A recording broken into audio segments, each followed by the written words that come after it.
Hello everyone, how are you? Hope you all are fine. Today we will discuss our next topic and that is multiplication of decimals. इससे पहले हमने decimals के ऊपर दो operations discuss किए थे and they were addition and subtraction. And now we will discuss multiplication of decimals. And this multiplication of decimals is very easy. जैसे आप whole number में multiplication करते थे, decimals में भी कुछ वैसे ही multiplication होती है. बस एक ही चीज का आपको ध्यान रखना है कि that where we have to put the decimal. Okay, so there are mainly two cases in multiplication which we will discuss. The first one is multiplication of a decimal with a whole number and the second one is multiplication of a decimal number with a decimal number. So let us start with our first case and our first case is multiplication of a decimal with a whole number.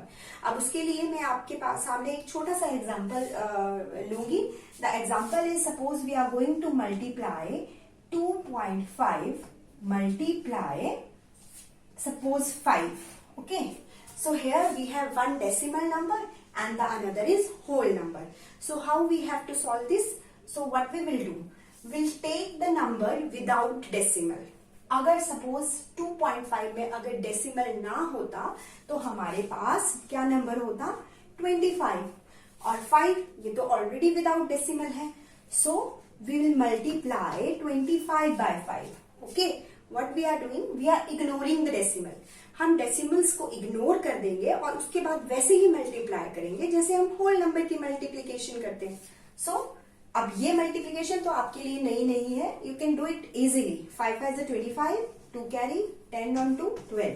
So the product of 25 and 5 is 125. It means अब यहाँ जो हम ये case discuss कर रहे हैं यहाँ पे भी कुछ ऐसा ही आंसर आएगा but here we have to put the decimal and this is the important and the only one step where you have to taken care of. Okay, so अब देखिए यहाँ पे सिर्फ एक ही नंबर है जिसमें डेसिमल है एंड दैट इज 2.5. ओके, अब आपको ये देखना है कि यहाँ पे डेसिमल के बाद यानी डेसिमल के राइट साइड में टोटल कितनी डिजिट है. कितनी है डेसिमल के राइट साइड में इस नंबर में सिर्फ एक ही डिजिट है. ओके, तो आपके आंसर में भी वही सेम प्लेस होना चाहिए. मतलब डेसिमल और उसके राइट साइड में 1 digit. Okay, so it means वो कहाँ लगेगा यहाँ पे. बाय यहाँ पे डेसिमल के बाद सिंगल डिजिट थी तो आपके आंसर में भी आपने डेसिमल को ऐसे प्लेस करना है कि आपके डेसिमल के बाद 1 ही डिजिट रहे.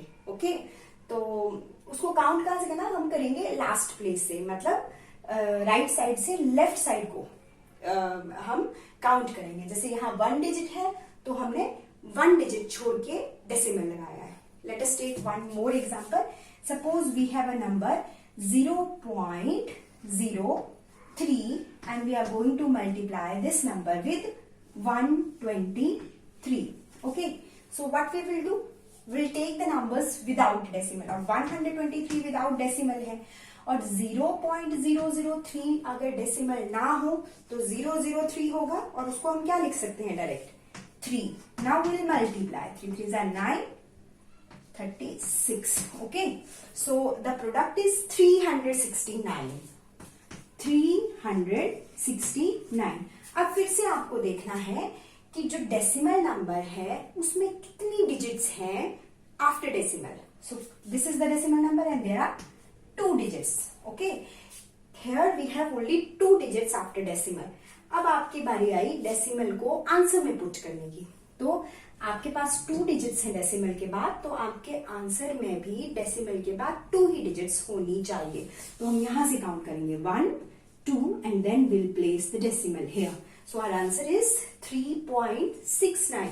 तो देखा आपने कि डेसिमल की जो मल्टीप्लिकेशंस हैं वो कितनी इजी है. So this is our first case. Here we are in this case we have multiply a decimal number with a whole number और a whole number with a decimal number. बात तो same ही है. ठीक है, because we know that the property of numbers that whenever we multiply two numbers the product will remain same irrespective of their order. Means 2 into 3 भी 6 होगा और 3 into 2 भी 6 होगा. उसी तरह से 2.5 मल्टीप्लाई 5 भी 12.5 होगा और 5 मल्टीप्लाई 2.5 भी 12.5 ही होगा. Now let us discuss our second case, and second case is multiplication of a decimal number with a decimal number. Okay, so for this once again we will discuss few examples. Suppose we have a number suppose we have a number 2.4 multiply 0.2. Now here we have to multiply two decimal number. Once again our steps remain same, that we will ignore the decimal and then we multiply. अगर मैं 2.4 का decimal ignore कर दूं तो our number is 24. 0.2 को ignore कर दूं point को तो 2. So 4 2s are 8, 2 2s are 4. So the product of 24 and 2 is 48. अब यहाँ पे भी वही होगा, लेकिन the main step is to put the decimal. अब वो डेसिमल कहाँ लगेगा? इन आवर फर्स्ट केस हमने देखा कि हमारे पास सिर्फ एक ही नंबर था जिसमें हमें जिसको देखकर हम आंसर में डेसिमल लगा रहे थे. लेकिन second case we have two numbers which contain decimal. तो अब हमें दोनों नंबर्स को देखना है. ओके, तो वो कैसे देखेंगे? हम क्या करेंगे? हम देखेंगे कि दोनों नंबर्स, वो नंबर जिनको हम मल्टीप्लाई कर रहे हैं, उनके डेसिमल पार्ट में कितनी डिजिट्स हैं. जैसे यहाँ पे 1 यहाँ पे और 1 यहाँ पे है ना, तो हमारे पास टोटल कितनी डिजिट्स हो गई डेसिमल पार्ट में? 1 2. इट मींस हमें क्या करना है? हमें टोटल नंबर ऑफ डिजिट्स देखनी है डेसिमल पार्ट में, सभी की मिलाकर. इसमें जैसे 1 और इसमें भी 1, तो टोटल मिलाकर हो गई 2. तो अब जो हमें आंसर चाहिए, उस आंसर में हमारे पास डेसिमल पार्ट में 2 डिजिट्स होनी चाहिए. ओके, तो 2 डिजिट्स कैसे होंगी? 1 2. जैसे मैंने कहा था कि हम राइट साइड से लेफ्ट साइड को डिजिट्स काउंट करेंगे. Okay, so in this way our answer is 0.48. Let us take one more example, उससे आपको और क्लियर हो जाएगा. Suppose we have a number 0.01 multiply 7.3. अब हमें इन्हें मल्टीप्लाई करना. ओके, सो 1.01 का मतलब अगर हम डेसिमल इग्नोर कर दें तो 101, 7.3 को इग्नोर कर दें तो 73, डेसिमल इग्नोर कर दें तो 73. अब हमने इनको मल्टीप्लाई कर दिया तो हमारा जो आंसर क्या है, लेट अस सी. अब मल्टीप्लिकेशन तो आप लोगों को आती है ना, इसमें तो कुछ सीखने वाली बात ही नहीं है. The answer is 7373. Okay, now we have to place the decimal. अब वही बात, क्या? Will count the number of digits in the decimal part, total number of digits. मतलब 2 यहाँ पर है, 1 यहाँ पे है, तो total number of digits after decimal या इन डेसिमल पार्ट्स आर 3. 2 2 और 1 3. So it means in our answer we need 3 places after decimal. So we will count 1 2 3 और ये आ गया. ठीक है, one more example. Suppose we have a number 0.6 multiply 0.03. अब देखिए ये number, without decimal this number is 6 and without decimal this number is 3. So 6 multiply 3 18. Okay, so 18 तो हमारे पास आ गया, but we have to put a decimal now. अब देखिए यहाँ पे कितनी डिजिट है? 1 और यहाँ पे 2. 1 यहाँ पे, 2 यहाँ पे, तो टोटल कितनी डिजिट्स हो गई डेसिमल पार्ट में? 3 डिजिट्स. अब हमें यहाँ पे डेसिमल जो प्लेस करना है उसके बाद 3 डिजिट्स होनी चाहिए. ओके, 1 2, लेकिन हमारे पास सिर्फ 2 ही डिजिट्स हैं एंड वी नीड 3 डिजिट्स. अब हमारे पास 3 डिजिट्स हमें चाहिए, तो हम क्या करेंगे? ठीक है, हम लोग क्या करेंगे? अगर हम राइट साइड से लेफ्ट साइड को जा रहे हैं तो हम लेफ्ट साइड के लिए ही एक 0 एक्स्ट्रा ऐड कर देंगे ताकि हमारी 3 डिजिट्स बन जाए. यानी 1 2 और ये 0 ऐड कर दिया. ठीक है, अब हो गई हमारे पास 3 डिजिट्स. उसके बाद हम यहाँ पे डेसिमल प्लेस करेंगे और हमारा आंसर आ गया 0.018.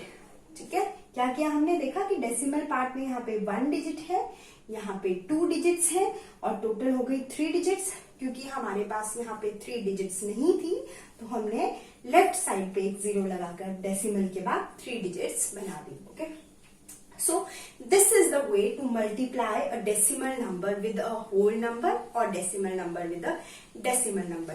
पर ये एक डायरेक्ट आपको एक स्टेप्स बता रही हूं मैं कि आप मल्टीप्लाई करोगे, इस तरीके से डेसिमल प्लेस करोगे, आपका आंसर आ जाएगा. But basically this is not a proof. आपके पास प्रूफ क्या है कि क्यों आपने ये डेसिमल इस पॉइंट पे ही इसी प्लेस पे लगाया, इसी जगह पे लगाया या यहाँ लगाया हुआ है.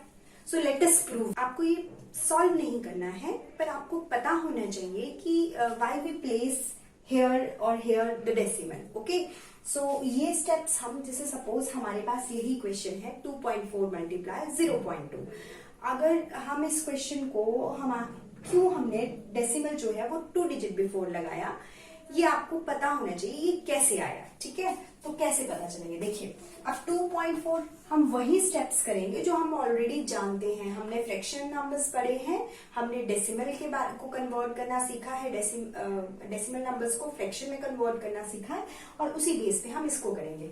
नाउ 2.4 को हम क्या लिख सकते हैं, 24/10 मल्टीप्लाई 0.2 को हम क्या लिख सकते हैं, 2/10. ये आप जानते हैं कि कैसे एक डेसिमल नंबर को एक फ्रैक्शनल नंबर में बदलते हैं. अगर भूल गए हैं तो आप फिर से मेरी वीडियो में ये चीज देख सकते हैं. ओके, क्योंकि मैं इस चीज पर ऑलरेडी आपको बता चुकी हूँ. अब उसके बाद मल्टीप्लीकेशन भी हम जानते हैं, how to multiply two fractional number. Numerator with numerator, we multiply numerator with numerator and denominator with denominator. So 24 multiply to 48 and 10 into 10 100. अब ये हमारे पास एक फ्रैक्शनल नंबर है जिसको फिर से हम डेसिमल नंबर में बदलेंगे, तो दैट इज इक्वल टू 0.48. अब ये कैसे आया ये मैं आपको नहीं समझाऊंगी, क्यों, क्योंकि मैं ऑलरेडी आपको बता चुकी हूँ. ओके, तो देखा हमारा आंसर क्या है, 0.48. तो answer is same. So this is the reason. तो ये स्टेप्स ना करके हम डायरेक्ट डेसिमल को काउंट करके डेसिमल प्लेस कर देते हैं. ठीक है, तो जरा क्वेश्चन को बड़ा लॉन्ग या बड़ा बढ़ा चढ़ाकर करने से अच्छा है कि हम उसको डायरेक्ट कर लें. इसलिए हम इस मेथड को फॉलो करते हैं. टोटल डिजिट्स काउंट करते हैं डेसिमल पार्ट में, और फिर आंसर में भी उतनी ही डिजिट्स जो है डेसिमल के बाद छोड़ देते हैं. So this is the way to multiply a decimal number with a whole number or decimal number with a decimal number. So there are so many example given in your books. So आप उन books में दिए हुए questions को अगर आप solve करोगे तो आपके ये वाला कंसेप्ट जो है आपके लिए आपको और क्लियर हो जाएगा. So अब तक के लिए इतना ही. Thank you and have a nice day.